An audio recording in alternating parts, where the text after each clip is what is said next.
Hey guys, welcome back to my channel. I am Danielle, aka Stitcherista here on YouTube, and today is going to be another diamond paint with me while I continue working on Treasure Studios art Cherry Blossom by Lizzie Falcon.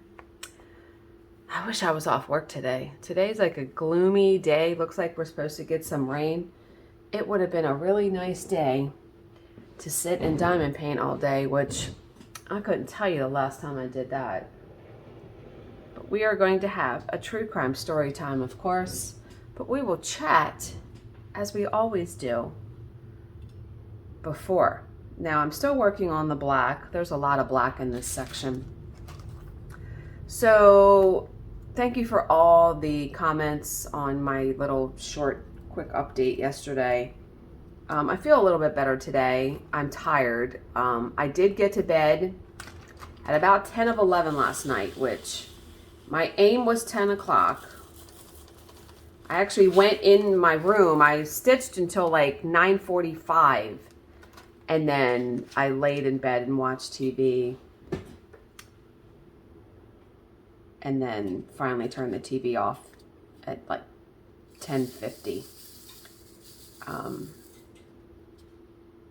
I'm sleepy today though. So I did finish my cross stitch project, which if you follow my vlog, you'll see that at the end of the week. It turned out really good. Then I get to start another one. First sip of coffee today. I stepped on the scale today and I lost a pound. Let's go, because tomorrow's weigh-in day and I was like, oh man, I'm not going to lose any weight this week. But yeah, I've lost like 1.1, I think, if that carries over to tomorrow. Yesterday I decided I did intermittent fasting. I did 18:6. I didn't eat anything until 2 o'clock. And then I closed the window at 8. That is my goal. That is what I am really going to try to do. And, you know, it's funny when you read the message boards, because there are some people, or the Facebook groups, I should say, there are some people that just think intermittent fasting is like some magic pill. And when you really, really think about it, unless you're eating like a pig in those 6 hours, it's hard to eat. You're at a calorie deficit. That's the whole point. Now, I understand that hormones and things are in play too, but you're in a calorie deficit. If it would be hard to eat, at least it would for me, to eat a significant amount of calories between 2 and 8 p.m. when you're living your normal life. So I actually had chicken tikka marsala last night. It was good. It's masala, I think, not marsala. It's masala. It was really good though. But yeah, I felt pretty good. You know, I had been in the habit of eating a snack late at night. And now, I definitely feel better when I don't eat past 8 p.m.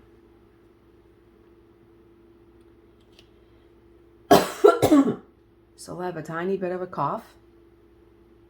You know that always takes forever to go away. Work yesterday. I was done work by 5:30, which I thought I was going to have to work later than that, so I wasn't upset by that. But I had to wind up. One of our team members had to step away like 20 minutes before the job ended. And I didn't know it, like it happened right then. And so I had to pick up extra unit. And so that kind of, I would have been done before 5:30 if that hadn't happened. But it is what it is. But yeah, since I didn't do like my true crime and chat yesterday, I didn't tell you guys about what happened with the garbage disposal. So if you listen to my other video, you know that our garbage disposal was leaking on Sunday. I mean, pouring water out of it when you turn the water on. So my husband was like, it must be a leaky valve. or a leaky seal, right? And I mean, that garbage disposal was old, so okay. Now, I did not know how much a garbage disposal cost. It cost $115, which was a lot less than I thought it was going to cost. So Monday after work, he stopped at Home Depot and got one because he's like, I can hook it up. And he came home and he hooked it up. Well, he hooks it up and then he goes outside to mow the lawn. And I stayed in the kitchen. I decided to run the dishwasher. And I was in the kitchen like cleaning up, emptying trash, things like that. And the dishwasher goes to drain. And all this water gushes out of the top of our sink, all over the countertops, running down the cabinets onto the floor. I'm screaming. I hurry up and I turn the dishwasher off. And I'm like, what the actual fuck was that? So I mop up all the water. And I go outside. And he thinks I'm coming out there to say hi. And I'm like, no. And the look on his face, he's like, Jesus Christ. Like, okay. He goes, let me grab my toolkit and I'll be in. Okay. So he comes in. He's like, I got to take it all back apart again. I'm like, you do? He's like, yeah. So he takes it out, punches this little tab on the inside, puts it back in. And he's like, okay. And I'm like, I looked at him like, well, how did you know that? He goes, oh, yeah, I looked at the directions before I came in. Now, I busted out laughing because I am a huge proponent of reading directions. I don't care if it's 2 directions. I'm reading it.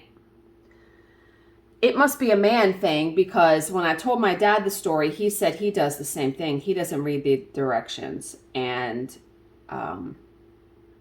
when I told my mom the story, she said, yeah, my stepfather's the same way. He acts like he's offended by the directions. And I busted out laughing because that is a perfect way to describe it. The directions aren't there to offend you, love.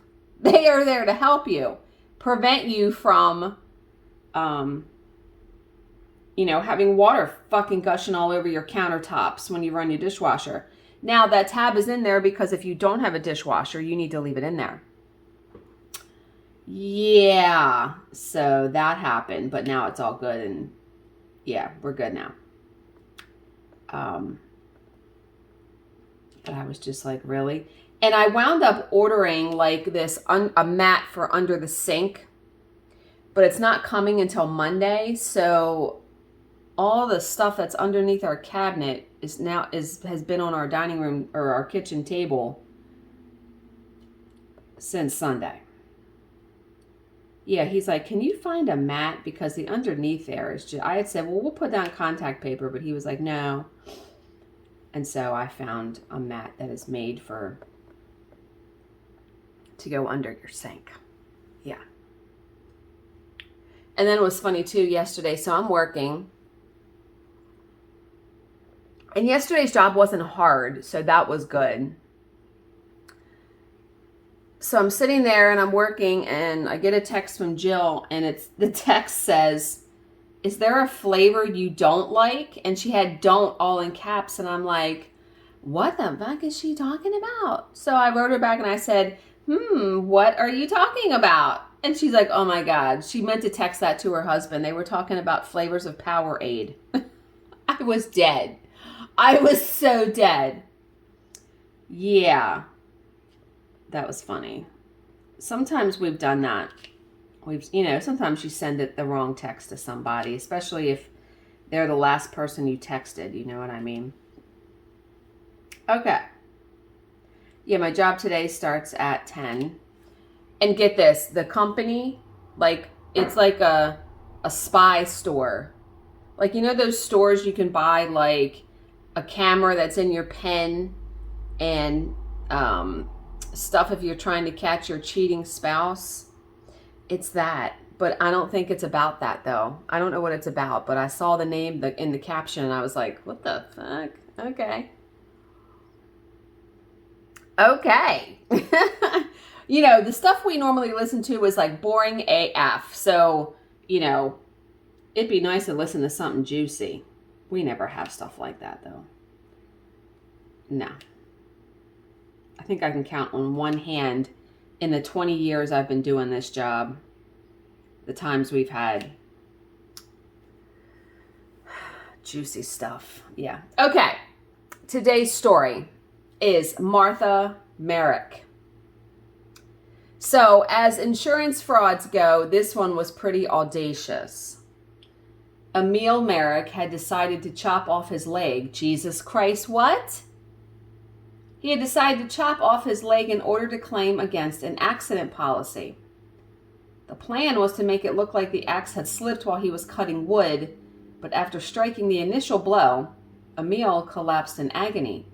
The cut had inflicted a deep gash on his shin, but it was not enough for his purposes. Oh my God! That's what you get. The cut had... Okay, he therefore, through gritted teeth, instructed his young wife, Martha, to finish the job. She delivered 2 more strikes on his damaged leg, then rushed to call the doctor. Are you fucking kidding me right now? Emil was transported to the hospital in Austria, so they're in Austria, where it was determined that the leg hung on by no more than a sinew. Ew! No! And it would have to be amputated. So the following day, June 13th, 1925. Boy, in 1925, you have taken your life in your hands. Just saying. Trying to fucking chop off or cut something on yourself. You take your life into your hands doing it anyway. But the medical advances were not there in 1925. Let's face it. Okay. So the following day on June 13th, Martha contacted the Anglo-Danubian Lloyd Company in Vienna and lodged a claim against the $400,000 policy. $400,000 in 1925? Fucking lot of money. Holy moly, right? So the insurance company was not pleased, though. Emil, the fucking dumbass that he is, he had only bought the policy a week earlier and had paid 1 premium. Sus. Like, right there, you would be like, what a coincidence. You fucking dummy. God. They launched an inquiry and soon learned from the surgeon who had performed Emil's amputation that the injury could not have occurred the way that they, Martha and Emil had described it. There were, in fact, 3 distinct cuts to the shin. What man would have the fortitude to hack 3 times into his own shin with an axe? If it's an accident, you do it once. You don't do it 3 times accidentally, right? Come on now. So the insurance claim was rejected. You big dummies. You freaking dummies. Like, how did you think this was going to work? Not only that, but Martha and Emil found themselves charged with fraud. Yes, because you're a dumbass. I'm spicy today. Yeah. Oh my God. So I watch Cece Suarez on YouTube, and her thing is like, stay spicy. She's always talking about being spicy. And I'm like, that is the perfect way to describe it. Love her, by the way. She does anti-MLM videos. Oh my God, they're fantastic. Okay. So their fucking going on trial was set for December in 1926, but they were not about to give up their windfall without a fight. Roping in the help, oh my God, and they just dig themselves a deeper fucking hole. Roping in the help of a hospital orderly, Carl Mraz, they concocted a new plan. Carl was bribed to testify that he had seen a doctor at the hospital inflict 2 additional wounds to the severed shin bone, the implication being that the doctor was on the payroll of the insurance company. Oh, that actually probably isn't a hideous plan, except we know it's not going to go. It's not going to work. The deception might well have worked, but then Carl got greedy and demanded more money. When Martha and Emil refused, he went to the police and reported their attempt to defraud their insurer. So Martha and Emil now found themselves arrested for the additional charge of bribery. Oh my God. Okay, this is a good one. Now, fraud, bribery, being dumb. That should be a charge. So after several delays, the trial eventually got underway on March 28, 1927. Public opinion was behind, really. So public opinion was in Martha and Emil's corner, who were deemed to be the victims of a big corporation's strong-arm tactics. Perhaps mindful of this, the insurance company agreed to an out-of-court settlement of $50,000. $50,000 in 1925 was probably a fucking lot of money. I don't know what it would be in today's day, but there's no way that was a lot of money. But most of that was eaten up by Martha and Emil's legal fees, and they still had a bribery charge to face. So, found guilty on that charge, they were each sentenced to 4 months in prison, although the time they'd spent in custody awaiting trial meant that they were released immediately. Okay. So, it was a victory of sorts, but the harsh reality was that Emil and Martha had only gained just $6,000 from the $50,000. Wow, legal fees were high. So they had gained just $6,000 from a dumb scheme that had left Emil an invalid. So he probably can't work now. And that windfall was quickly whittled away on a series of harebrained business schemes. Oh my, So what do you think's going to happen? They're going to resort to murder or something. You know that's going to happen. By 1930, the couple was destitute again, and they now had the additional burden of a child to feed. Fabulous. By 1932, Martha gave birth to a second child, and the family was forced to move from their villa in Austria to a far less salubrious neighborhood, meaning what's salubrious mean? I've heard of it, let's say. It means pleasant and not run down. What?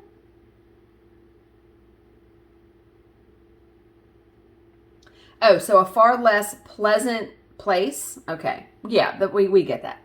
Adding to their woes, Emil became ill in early July and was dead by the end of the month, apparently of tuberculosis. These poor people. Most of it of their own doing, but Jesus.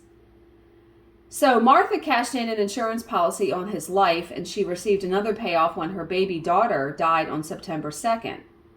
Then her son also became ill, although he later recovered, and Martha had identified a more lucrative target. Oy. Okay, I told you. She's going to find some way because she needs money, right? So Suzanne Lowenstein was Martha's great aunt, the 67-year-old widow of an Army officer. In the spring of 1934, Martha reached out to Mrs. Lowenstein, offering to care for her in her old age. 67 is not, my mom is going to be 67 in October. That's not old, but maybe in 1925, that was considered old. So Suzanne was flattered by the interest and so impressed by Martha's devoted care that she quickly made her the sole beneficiary of her estate.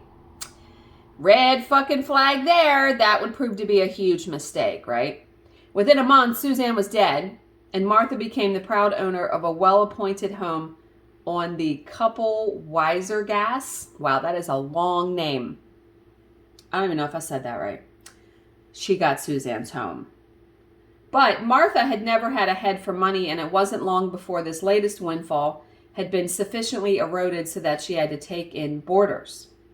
One of those was an insurance agent named Jens Newman, who became her lover, and another was a 53-year-old seamstress named Felicia Kittenberger. Actually, it's Felicitas. Okay. In short order, Martha had prevailed upon Jens to write a life insurance policy on Felicitas. We're going to call her Felicia because Felicitas just sounds strange.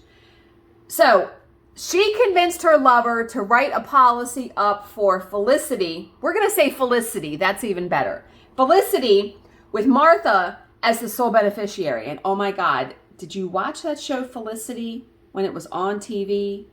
The CW. This was back in the late 90s. Oh my God, so good. I digress though. Then a familiar pattern of events unfolded. Felicity became ill, her eyesight failed, she lost the use of her limbs, and her hair began falling out. By June 2nd, she was dead, and 4 days later, Martha collected a cash payment of $785. Let me guess. Arsenic poisoning? You think? Something. Some fucking poison, we know that. Felicity's relatives, however, were not about to let the matter lie. Her son Herbert, in fact, called on Martha's home and accused Martha of poisoning his mother. Cool as ever, Martha called the police and laid a charge of trespass. Herbert was led angrily away, still spouting accusations. He was later released and warned to stay away from Martha. One might think that this close call, though, right, would have shaken Martha up. No, because she's still a fucking dumbass. Instead, the brazen murderess was emboldened by her narrow escape and began plotting her next caper. This involved not a murder, but an often worked insurance scam. Martha had inherited a number of valuable paintings and tapestries from her aunt's estate. Many of these pieces she had already sold off, but she now decided to cash in again. The valuables had been previously insured for $2,200.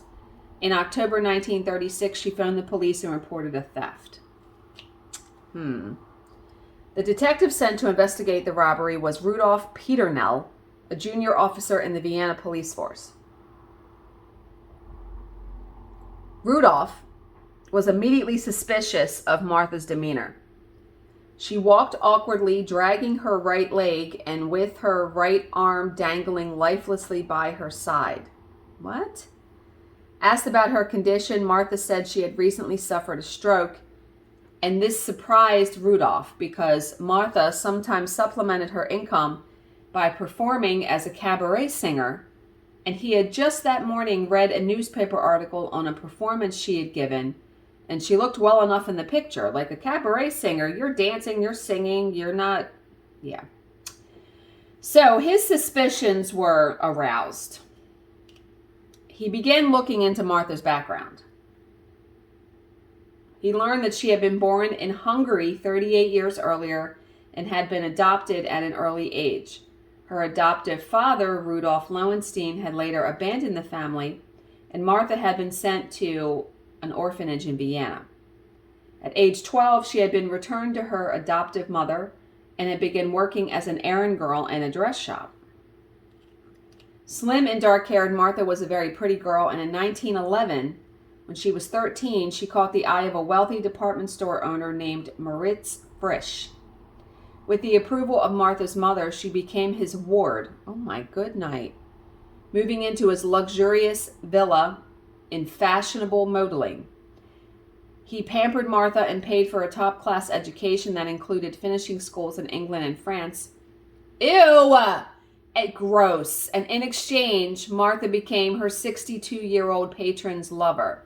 She was 13. He was 62. What the actual fuck? When he died in August 1923, he left the bulk of his estate to her. So she's had money in her life, just hasn't been able to manage it properly. But gross. Ugh. 3 months after his death, the newly wealthy Martha met and married Emil, then an engineering student at the Vienna Technical Institute. And here things really got interesting for the inspector because so he's finding out all of this stuff, right? He learned how Martha and her new husband, Emil, had squandered Moritz's fortune on a succession of grandiose but ultimately unsuccessful schemes. He learned about Emil's crudely amputated leg and the subsequent court case. And he also learned of the 4 suspicious deaths linked to Martha. It's not looking good for her. Yeah. In the meantime, another line of inquiry had also borne fruit. Rudolph was able to track down the dealers who had bought items from Martha, items that she was now claiming as stolen, and Martha soon found herself under arrest and charged with fraud once again. But that was the least of her problems. The bodies of Emil, her daughter, Suzanne, and Felicity had been exhumed and found to contain large quantities of thallium, a substance commonly used as rat poison at the time. We knew it was poison. We did know that, right? Yeah. Martha had been found to be a frequent purchaser of the poison based on the registers kept by local pharmacists. Because remember, at that time, there was a register for that kind of stuff. So Martha went on trial for 4 counts of murder on May 2nd, 1938, drawing large crowds to the Vienna courthouse. Those who were lucky enough to get a seat in the courtroom were treated to a number of feisty exchanges between Martha and the state's attorney. So Martha has been dubbed the devil in petticoats by the media. Okay. Martha was warned that she faced the death penalty if found guilty, and she was urged to confess in exchange for a lighter sentence, but she steadfastly refused to do that. She's not confessing. No. In the end, that was to prove a foolhardy decision. The case against her was overwhelming, with over 100 witnesses called for the prosecution. Jesus! It was no surprise when she was eventually found guilty and sentenced to death. And the sentence handed down to Martha was somewhat of a moral quandary to Austria's lawmakers, because no woman had been executed in the country for over 60 years. And many expected Martha's sentence to be commuted. Austria, however, had recently been incorporated into Germany by Hitler, and the death penalty had been returned to the statute books. Okay. And so it was that on December 6, 1938, that Martha was led onto the scaffold before the newly erected guillotine. In the days leading up to her execution, Martha had claimed paralysis. She had to be pushed around in a wheelchair. Now, though, there was no sign of that affliction. She wrestled with the guards and managed to land a kick on executioner Johann Reichert before she was subdued and forced to kneel. Then the blade fell and neatly removed her head. So, yeah, and I can see how people would want to turn out for that. People are fascinated by gore and the macabre and all that. And you're not going to tell me that in this day and age, if there was a chance to see a beheading, that it wouldn't be packed. Come on now. Yeah, what a story. Holy crap. Wow. Right? Big dummies. Big dummies. Okay. We always end on a positive affirmation from A Year of Positive Thinking by Cindy Spiegel. Today is Wednesday, August 4th. And this one is entitled, A Beautiful Life Isn't a Perfect One. The most beautiful life is the one you choose for yourself. Decide how you want to spend your time and then do that. Even when your life doesn't go according to plan, know that you've chosen a life that suits you. And remember that a beautiful life isn't necessarily a perfect one. Nobody's life is perfect. It doesn't happen. And I was listening to yesterday one of my motivational things about God's timing. And one of the speakers in the video said, if your plan goes awry, if it doesn't go according to what you thought, it wasn't God's plan. That's pretty good, because I believe in stuff like that. You're supposed to believe that our thoughts aren't his thoughts, aren't God's thoughts. Our plans aren't his plans. Meaning, yeah, if it doesn't go how you think it should or how you planned it to be, it wasn't meant to happen that way. So, but yeah, and I try to find beauty in the most simplest of things, like doing these videos, spending time with Bill, reading a book with a good cup of coffee. I mean, I don't need some grandiose, lavish life. No. But okay. I hope you guys are all having a fantastic Wednesday. As always, if you have any questions, please leave them in the comments section below, and I will answer them to the best of my ability. Thank you so much for watching and subscribing, and I will see you in my next video. Bye, guys.